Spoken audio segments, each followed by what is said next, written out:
thing. Eeny, meeny, money, more. I catch a whore, I got her toe. And if you wanna let her go, you bout to see this chopper blow. I run this shit just like a game, I can't stop now. I got the film, I just can't hang around all your lame. Just last week I just fucked your dame. Stack another guap, let the body. What's going on, everybody? Just to the end, and oh my god, I just finished the 2 final episodes of Crisis on Infinite Earths. Part 4, which was the Arrow episode, and Part 5, which was the Legends of Tomorrow episode. And let me just start by saying that this crossover did so much. It was amazing. And let's start off by what I predicted. It did happen. They destroyed the entire multiverse and they rebuilt it up. Kind of, more or less, plot-wise, it works, of course. But the main reason was kind of what they did with the comic books. It was like everything was all convoluted.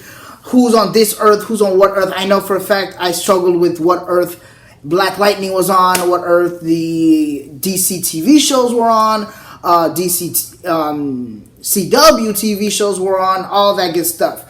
So they just kind of found a way to just reunite all of that and just fix it all up. And yeah, that's pretty good. Let's start off first by the second death of Oliver Queen, aka the Spectre. He was very basically what they had to do was he was kind of the way they used him in this version of the Spectre. I don't know if they're gonna change that up later down the line, because the Spectre is literally justice personified. His role is to be the divine judgment, God's wrath, all that good stuff. So there is that. But what they did here, they kind of, yes, he is a ghost, but he is also present in all multiverses as well. He's tapped into the multiverse itself, also the Speed Force as well. So he was able to unlock Barry's full potential, which means in upcoming Flash episodes, we will if the Flash retains, all of that, we will see more super cool abilities emerge from the Flash. Speaking of the Flash, we got our first cameo of this episode, which was really cool. We have Ezra Miller, the DC EU version of the Flash, Barry Allen, interacting with Grant Gustin's Barry Allen of the DC CW TV show universe, and it was just amazing because you see their interaction, like, who are you? And like, oh, so you're my version of the Flash. And Ezra Miller's version, he's been the Flash for a little bit, but he doesn't really know a lot about what it is, the Flash itself. Like, he's not called the Flash, he's just called Barry Allen, or whatever name that they gave him during Justice League and the DC EU universe. I don't think they gave him the Flash name. But we do hear him reference Victor Stone, aka Cyborg. He did say, "Oh, I told Victor that this was possible." Blah blah blah blah blah. And so I am more curious now to see the Flash TV show, and I'm curious if they waited specifically for the TV shows to finish their crossover, so they can actually finish the Flash movie that they're doing. So that's my understanding. I could be wrong. Maybe there's just a bunch of executive things going on in the background. Maybe they wanted to use Ezra Miller's version of the Flash on a TV show, and so in order to do that, they needed to wait, or they needed to push the Flash movie back. Who knows? But I do know they are still making that Flash movie. I believe they start filming later this year. I'm not 100% sure. But yeah, I should probably say spoiler warning if you haven't seen the episode already. But I mean, if you're watching this and you don't expect to be spoiled, it's in the title. Can't really help you out there. But anyway, so moving on. Of course, you do the superhero thing.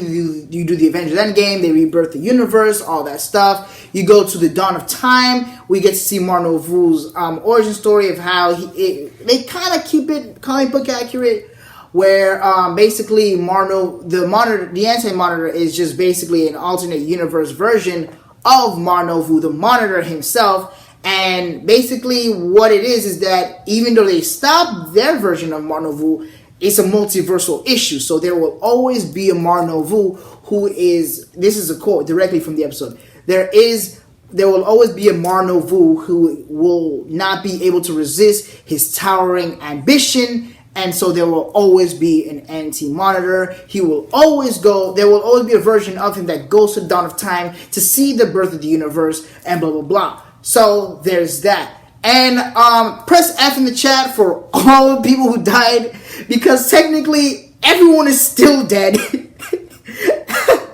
Everyone is still dead from all the other multiverses, because this is an entirely new universe. So technically, by the laws of physics and all that stuff, they're all still dead. These are all completely different versions of the characters. Even if there are, completely congruent, completely identical and all that stuff, they're still kind of different. Now let's talk about some of those multiversal changes, because of course when you collapse an entire multiverse and you rebuild it, there's gonna be a little bit of issues. Okay, so Oliver Queen is the one who in effect shaped the new universe. So with his death, he shaped the whole universe. I'm guessing, I don't know if they say who specifically created it. Well, actually it was Oliver Queen who did create it, who helped birthing it with the help of the other Paragons. And it makes sense why they had the Paragons there to begin with, because you need all of them to focus. And this was actually partially Lex Luthor's idea, who was the Paragon of Truth, by the way. He is basically telling them that, hey, we're supposed to focus on, this creation thing. And so while Oliver is birthing the new universe, they all focus on their own personal Paragons to create the new universe. So basically we have Ryan Choi, who's a Paragon of humanity. He focuses on humanity, so he can bring back humanity. Kara focuses on hope, so bringing the hope back. Barry is love, so he focuses on love. Batwoman is courage, bring back courage, etc., etc. Lex Luthor, ironically, in a cool twist, Paragon of Truth, never really lied, to be honest. Never really does lie. He hides the truth, but he never specifically lies, which is very interesting. But yeah, moving on, he's a Paragon of Truth, so he focuses on truth, blah, blah, blah. The new universe's birth. Unfortunately, the anti-monitor is not destroyed, but he is dissipated for the moment in a big blast. But unfortunately, Oliver Queen, being a regularized dude, unfortunately passes away. Press F in the chat for Oliver Queen. R.I.P. the Spectre, all that stuff. Adios, farewell, au revoir. You had a good run. So moving on to the Legend of Tomorrow's episode, we find that Kara wakes up. She's in National City. Everything's supposedly fine. Then she goes to a Nobel Peace Prize, and who's getting a Nobel Peace Prize? Lex Luthor himself, and he usually never receives the honor by himself, but just for this moment, he did. And I'm guessing it had something to do with them focusing. We'll learn more further on in the upcoming episodes of the other TV shows. We'll learn some more details with that. So I'm excited for all the shows now. All the shows actually have been renewed for a new episode, for a new season. So Batwoman, which is a good show, by the way. I was wrong in my assessment that it might have been trash, but it's actually not trash-ish. So yeah, I'm excited for Batwoman, Supergirl, Legend of Tomorrow, Flash. Arrow is in its final season, so the final episode will be next week, I believe. Legend of Tomorrow and new Stargirl, which won't be on the same Earth, will be on Earth 2, by the way, but still excited for that. So continuing on, they fight this new criminal, because they need to save the day, of course, so they can focus on their superhero mojo, get back to the task and focus, because everyone said that Oliver Queen is still dead. What else? Black Lightning is finally on this Earth, so they'll continue that plot.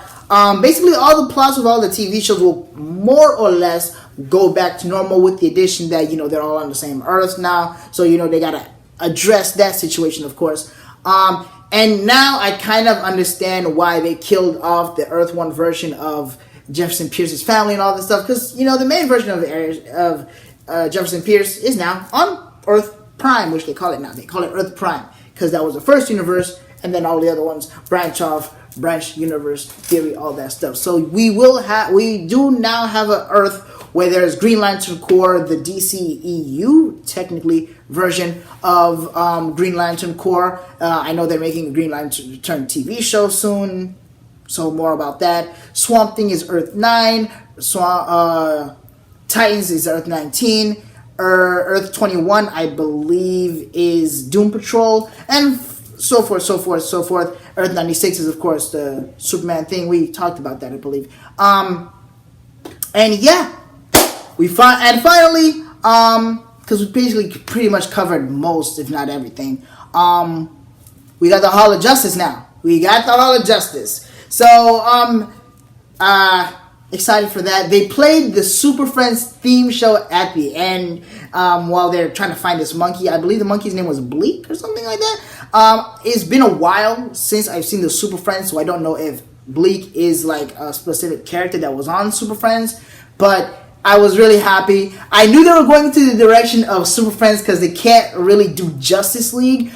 But, I mean, I would say that this version of the team has got a little bit better because we got 2 Kryptonians on. We got 2 Kryptonians. We got the Martian Manhunter. We got White Canary. We got the Flash. We got Jefferson.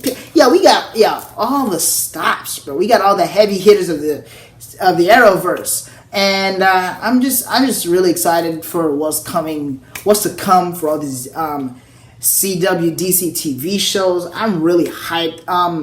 Can't wait to see more of the Super Friends because we can't really call it Hall of Justice. Can't really call them the Justice League, even though they are the Justice League because we got a version of a Bat person on there. But we don't know. Definitely curious on seeing the new changes. Some of the new changes, as we know. Superman has 2 sons, well, more than 1 son, so I'm curious about that. He has sons. We heard Lois Lane say sons, so maybe we have a Jonathan Kent. We definitely have a Jonathan Kent, but maybe, just maybe, we have a Damian Wayne, because now that we know that he exists, but like he's gone missing, maybe we got a Damian Wayne. Everyone thinks that Batman is dead, and so they adopted Damian Wayne. So you got that comic book thing between Damian Wayne and Jonathan Kent. They're best friends, super friends, all that cool stuff. So maybe we got that going on. John Diggle and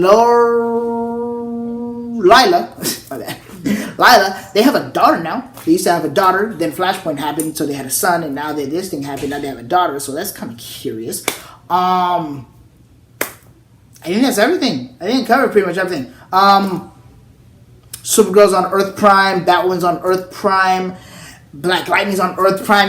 Black Lightning, he sounds so black in everything that he's in. I love it. So he's like, how many times is the Earth in any trouble? Everybody's kind of like, oh, man.